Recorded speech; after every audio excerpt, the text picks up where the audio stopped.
The purpose of this presentation is to look at a way to make a decision on areas for conservation in Northwest Florida.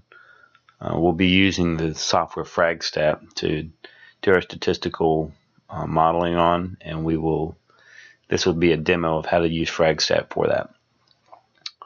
So the first thing we do is import all the data for this region. This is the Northwest region of Florida, and then convert it all to the same datum.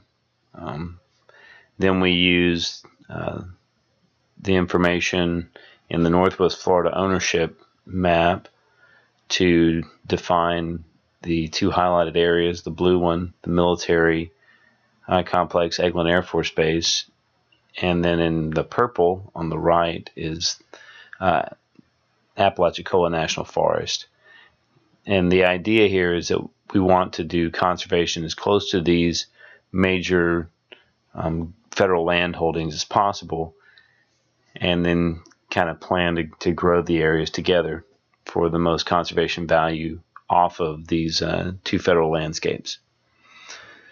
The first thing I did was build a buffer around the two, making a 5-mile buffer for each one of them, as well as a 10-mile buffer. The purpose of the buffers was to define the private lands that exist underneath the buffers to see how close they are so that I could weight them individually. Once I defined how far away things were, then I went and used the selection process here, select by location, to choose within the Northwest Florida ownership, the private lands that I'm looking at. I would select them based off of their distance or their location underneath one of these buffers. So I'm going to use the forest 5 statute mile buffer here. And so I'll just click apply, and what that'll do is select everything that was within that buffer. You can see it highlights all those areas. And then I'm going to go back. I'm going to remove everything that is not within that 5-mile buffer. So when I selected it there, it also is going to select things that are actually in the area of interest, which are federal holdings. So we don't want that. So I go ahead and I deselect everything that exists in the other buffer, because ultimately it doesn't really matter for the 5-mile buffer, but it does matter for the 10-mile buffer, because the 10-mile buffer is within that area, or has the 5-mile buffer within it. But I'm just going to run through the process that I did here. And I also am going to exclude the two areas of interest, which are the actual federal landscapes. And so that gets me the areas that I'm looking at highlighted. And so now I can just go over to the attribute table and confirm these are all private lands. And initially what I would do is I created this weight column, and using the field calculator, I would calculate the weights. So on the first run, I would just enter my maximum score, which was 20 points for being 5 miles from the active landscape. So I'd put 20 in there. But then on the second time around, you can see that there was 40 are the weights on these here. And so what I would do, if it was within 5 miles of a military complex as well as 5 miles of the forested landscape, I would add another 20 to it, so you could actually get a maximum score or maximum weight of 40. And so that's how I would do that. I would just select the weight field plus 20, and that gets you 40. The idea being that if it's within 5 miles of both the landscapes, it's going to be more prime than just being only 5 miles from one of the landscapes. The way I weighted them was if it was within 5 miles, of the area of interest, it got 20 points. If it was within 10 miles, it got 5 points. And then if it was outside of that area, I would give it 1 point. And I had to wait at 1 point just because the Fragstat software doesn't like to have zeros. So after I had selected had defined the weights for all of the different private landscapes, then I had to convert this polygon over to a raster to kind of define the areas that I was going to break it down into, because I wanted to see, which, if I had to choose some different areas of this map, where would I want to put the map? So I used the polygon to raster tool, which you can find in your Arc toolbox under conversion tools. And so you click input feature, and you just choose your polygon. You're going to want to make sure that you click the value field, move it down to weight, and then you just say where you want it to go. You can see here this one's going to my documents folder. And for this one, I'm not too concerned with the cell size, but the next time we do this, I will be. And so I would have clicked OK, and that will get you a nice raster showing you the buffered areas. And so you can see here the purple is the 1 point. And you have all the way up to the 40, which is right in this little area here. And there's a couple of 30s right over here. So this helped me define areas for this study. And so I broke this region down into 3 separate areas. You can see here I had the western half, which is going to include this prime 40 and 30 weighted parcels of land. But it's mostly just going to focus on the western half of Eglin Air Force Base. You then have Area 2, which is the lands in between the 2 landscapes, the 2 federal lands, and then finally Area 3, which is just mostly the Apalachicola National Forest. So doing that, having these weights helped me define the area, and so then after defining the areas, I can go back to selection and select by attribute or select by location and choose once again the National Northwest Florida ownership, but this time I'm going to define it by area 1, 2, and 3. I'll just run through that, and it makes these 3 land masses, which look very similar to the original Northwest Florida ownership. But now that I've got them separated out, I can individually look at them and see what benefit each one of these landscapes would have over the other. So I went through the same process again to create rasters using the convert polygon to raster function, and that got me, I'll just deselect all these. That got me these 3 areas of interest, or these 3. You can see the they have a slightly different coloration. It's really difficult to get the colors to do the exact same thing within Arc, because it thinks that you want to make each one of these look unique so that you can see the differences. But so after this, I created these raster files, and you have to create a raster so that you can create an image that Fragstat can use. And so Fragstat will run, we'll look through this data. So after I did this, then I just convert each one of these into a TIFF file. And so all you do there is you just right click, you go to data and export data, and you make it into a TIFF. And you just want to make sure that you have all this stuff set up. and that you have a common cell size. And so I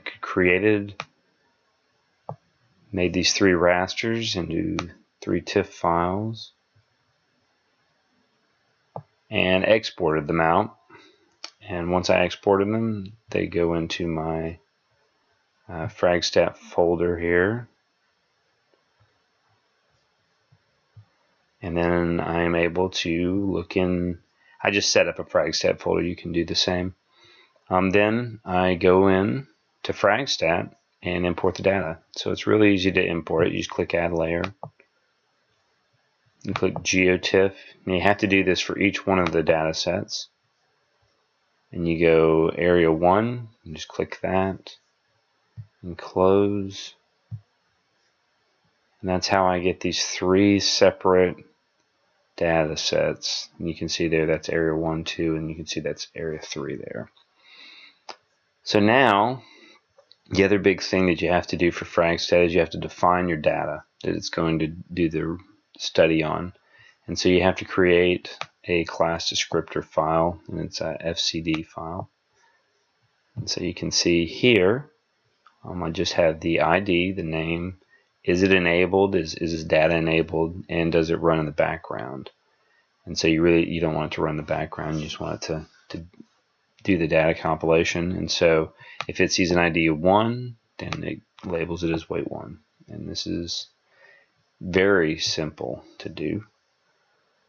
So once we've done that, we set up the analysis parameters tab.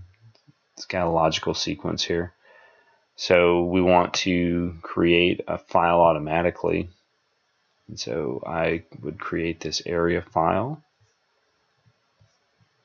Click OK or click Open. And then set up the sampling strategy. We don't want a sampling strategy, but we do want it to do analysis on patch and landscape. Not really using the landscape for my analysis outside of just data checking here in Fragstat. So once I do this, I'm just going to set up a new file.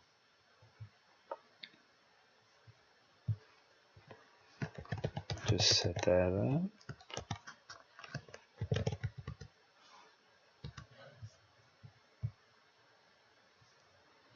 And then you have to come over here and set up the actual study that you want to do. So for me, I was just looking at the proximity to see how close these landscapes are to each other, so that we can kind of get aggregation. That's the other side of this, is that we not only do we want to be close to the military complex and have a good weight, but we also want it to be well aggregated so that we can get the most bang for our buck instead of just kind of shotgunning together conservation efforts here, there, and everywhere. So we go for, I'd say that I want to get the area or the size, and in Fragstats it's always going to be in hectares. And then aggregation, proximity index. And then I also set up this proximity index here. Just once again to do a data check. And then it does a search radius, so it's looking from the edge of one point to the edge of another point. And so since this is a large area, I did 3 kilometer circles, and so it's just going to look at each one of these parcels that we had over here and say how close it is to the other. And so it's really it's doing a lot of computing there quite rapidly. This is the benefit of Fragstat. So now we've got this set up. We're going to go ahead and click the Run button. And it does a quick check down here, check model consistency, and it checks OK. And so it's ready to go. Gives you a little bit of information down here. It says it ran raster 1, or area 1, area 2, area 3. And you can see in area 2 there are no 40 weights. In area 3 there are no 30 or 40 weights, so it just skips over them. It's running those through that notepad file there. So we can click on results, and here we have it. So it's going to break them down into 3 different cells here on the run list. It's not going to do that when it compiles it into Excel, but you can easily click through the data. You can see that this has a very large weight 10 landscape that's very close to other to its nearest neighbor, basically. And we can go over here and look at landscape. And this is going to be the same. It's got an area mean on the first area, and you can see they just get progressively larger. The third area has much larger landscapes. And then the proximity. Let's look at that real quick. And kind of inverse, the proximity is much closer on area 1 between the affected lands versus very far away. And that probably has something to do with the measurements from edge. But so we've also, when we did this, we exported the file, and that will take us to, you actually will have to go through and delimit it and do all that stuff, because it's just a common delimited file, and so you can then set it up, and you have to go over here and set up the areas, or else it's going to give you the exact file name that you had for the TIFF file. So I just went through and created area 1, 2, and 3. So the way it sets it up, you can see it's got it goes in numerical order for the weights here, and then it'll have it set up by areas on the left. So what I then did, or had to do, was set up 3 area charts. So here's area 1.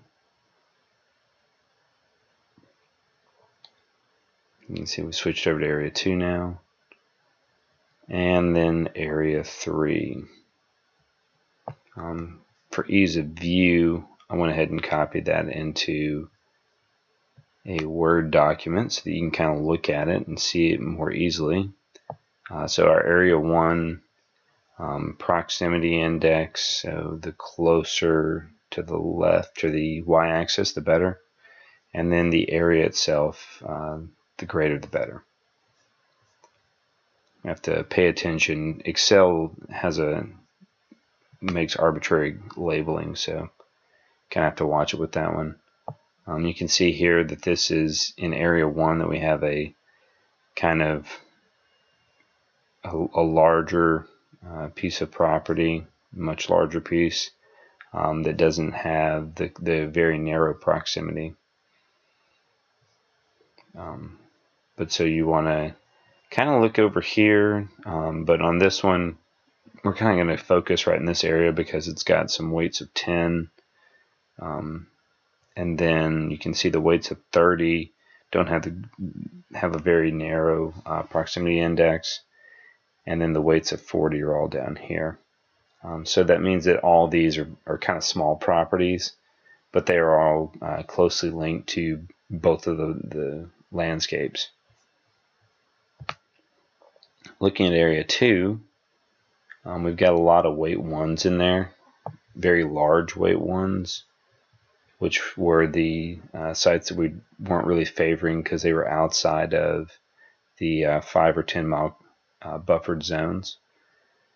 Once again, they only have a weight of 30, but one thing that we can kind of see here, there's a few weight 20s up underneath there. And actually, if you go back to the data set, there's several weight of 20s in the area 2. They're kind of just getting covered up.